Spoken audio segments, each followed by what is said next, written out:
менен бизди эң чоң күтүп турган бул мүрзө экен. Мүрзө бул ушундай жай экен. Имам Газали рахимулла өзүнүн китебинде мындай айтат. Качан инсанды мүрзөгө салганда мүрзө ага 3 сөз айтат экен. Келдиңби дейт. Кыска.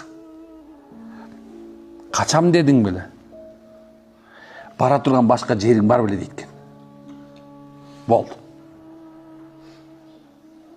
Бир дагы инсан ошо күнү кабырга жооп бере албайт экен. Кийин бул дүйнөнүн үстүндөгү махлуктар адамга дайыма кайрылат экен. Күнүгө кайрылып турат экен бизге. Кандай десе, Кыямат намада имам Абу Ханифанын китебинде мындай кумурска дейт, кумурска бар го. Эй инсан, сен бүгүн Аллах жараткан нерсени жеп атасың, эртең мен сени жейм дейт экен. Шамал айтат экен, сен бүгүн менден рахат алып атасың дейт.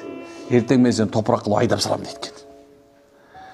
Суу айтат экен, бүгүн мен рахат алып ичип атасың дейт. Мен сени эртең чиритем дейт экен. Бир гана адам анан жин укпайт экен, бирок калган бардыгы тең ушуну угат экен.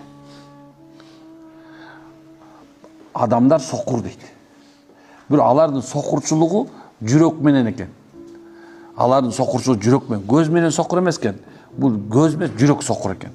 Качан инсандын көзү сокур болуп калганда, жүрөгү сокур болуп калганда, көзү эмне экен, бир гана жалган нерсени көрсөтүп баштайт экен. Улуу үмүттөрдү берет экен. Өлгөчүдөй сезилет экен адам. Кыямат күнгө чейин субханалла өмүр 2000 жыл, 3000 жыл жашайм дегенде жашай баштайт экен. Мына ошол мезгилде шайтан ага жолдош болот. Ал бул жолдош кандай жаман дейт Аллах. Шайтан негизи адуул муъминин, момундардын душманы. Бирок аны дос кылып алуу некен шайтандын өзүнө да жакпайт экен да. Караганда десе, о бир эмеде окуялардын биринде кеткен, шайтан бир инсанды багамдаттан кечке чейин куптан намазына чейин жанында жүрдү. Улам васваса кылды, ламма кылды, сыртынан баянчы отуруп намазды эмеледи, калтырды. Акырында кечинде баягы айтат экен, экөөбүз жолдош болдук, кел менин жаныма жат десе экен. Жок, сен жаныңа жата албайм дейт экен. Сен дейт бүгүн кечке Аллах Тааланын 5 маал буйругуна каршы чыктың, кылган жоксуң. Эгер бала келип калса, жаныңда болгум келбейт деп айткан экен.